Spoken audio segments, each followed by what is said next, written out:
one of the principles of leave no trace is to leave what you find. And that means that everything that you find out there in the backcountry, whether it's plants and rocks and sometimes artifacts, it needs to stay there. They're part of the historic context, they're part of the natural context of what's going on in the backcountry. And it may look pretty nifty on your shelf at home, but it really belongs in the environment from where it came. That's where it derives its power. So when I took this course, this was my subject matter. I had to do a topic on this. Leave what you find. I was a bow hunter and still a bow hunter. I love seeing antlers. What do you take with the antlers when you find them? Take them home with you. Again, that's mineral for other animals. It can dissolve into the ground for better minerals for the ground. Plus, for other people to enjoy it when they walk by. Hey, there's an antler shed, right? If I take it home, it's good at that point, but if I put it on a shelf or put it in my garage and I look at it 20 days later, it's like another deer shed. So leave what you find. How many times have you seen carvings on your trees? Names, whatever it is, right? You're defacing nature that way. You know, agates that you find, different stones, dried wood. What kind of wood? Yeah, driftwood. I mean, it looks kind of neat, but let other people enjoy it.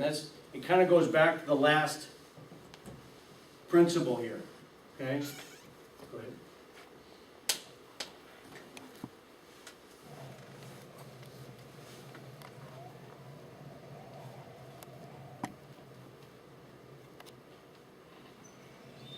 But campfires are a very enjoyable thing. But you really have to think about what are the regulations. And then even if a campfire is allowed, you have to look at soil conditions, fire danger, where is the wood going to come from? If you are going to have a fire, there are several different leave no trace techniques. Going into the backcountry with the expectation that you're going to enjoy the resource as it is, enjoy the night sky, the night sounds. And just rethink the idea of having a campfire. Is it really necessary? Or are there alternatives that you can use to enjoy the nighttime of the areas you're visiting? So again, this one hit home for me. We grew up, we get as much wood as possible, make the biggest bonfire possible, right? Cook stuff on it, keep throwing wood in there. I know, was it last year or 2 years ago up at Lefebvre? I mean, we had a fire going that was just, we had to control this thing, right? The boys just loved it. However, we got to think about the environment, okay?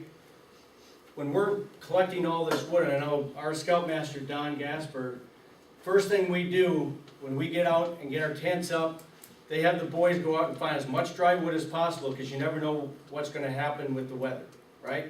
Cover it up. More is better. There is For cooking. For cooking, yes. On shepherd's day. Correct.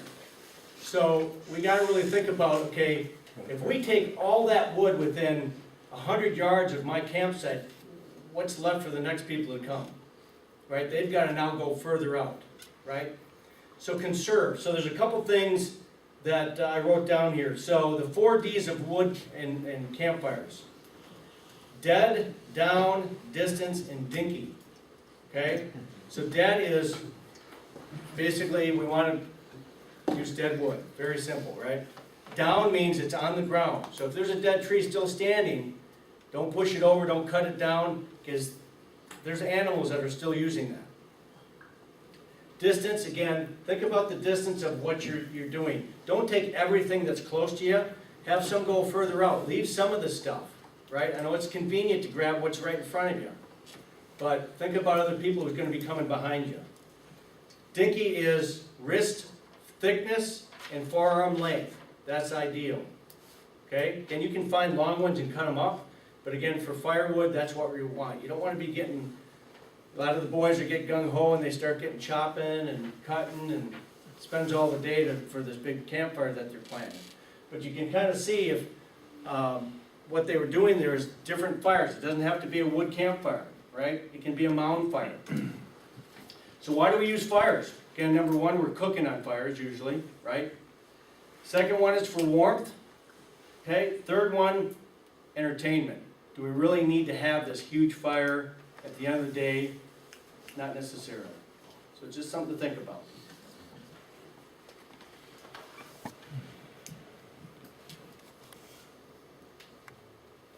All wild creatures deserve a chance to function in a normal, natural way. This is their habitat. I think we should go to extra measures to be sure that we don't disturb their natural behavior. And it's well known that feeding animals human-type food can habituate them to human activities, cause them to lose their fear of humans. If any creature loses its fear of humans, it's quite more likely to meet with some sort of ill fate. So it's best to enjoy wildlife at a distance. So I think what they're saying there, again, don't disturb nature. Again, if nature comes to you, again, enjoy it. Take a picture. You don't have to get real close. Don't scare it away. Just let it do what its normal habitat is to do in. With your food, again, I think we're all pretty good about how we handle our food, especially when we go into higher countries. Bear bags, those sort of things. Again, just think about how we can improve a little bit better. That bear is a dead bear.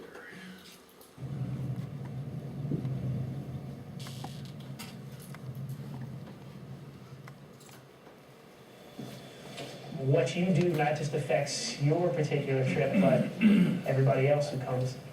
We need to be conscious of our sound, of our visibility. Most people, when they go in the outdoors, don't do it to see a bunch of folks. Just because it's the one weekend a year they're taking advantage of that place doesn't mean that every weekend of the year there aren't other people in there. So to the degree that you can be unobtrusive, to the degree that you can get out of sight of other people and out of sound, that helps us all enjoy the backcountry without the knowledge and the appearance that there are a whole lot of folks visiting at any one time.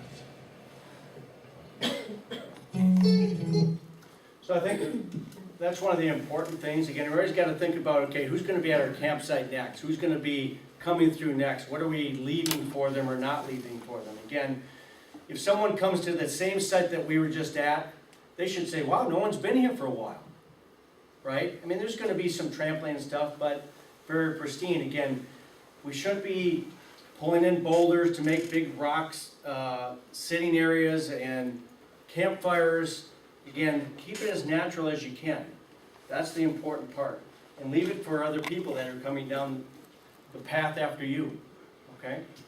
Even while you're there too, you need to make sure the guys aren't yelling, Correct, across yeah, the it field says at here, each it other says, and let everything else." nature's sound prevail, avoid loud noises and stuff. Again, when we're camping, again, those who have camped in higher level, terrains, again, you can pick where people are camping because of what? Their sound and their tents are bright orange. I mean, unfortunately, we can't pick our colors. Most of our tents are green. We do have some orange. But again, whoever makes the manufacturing of tents makes these bright colors. And unfortunately, when you're out in the wilderness and high country, again, you can actually pick where people are camping because of that. So that's unfortunate. But if you can pick a very more natural color for your tent, more the better.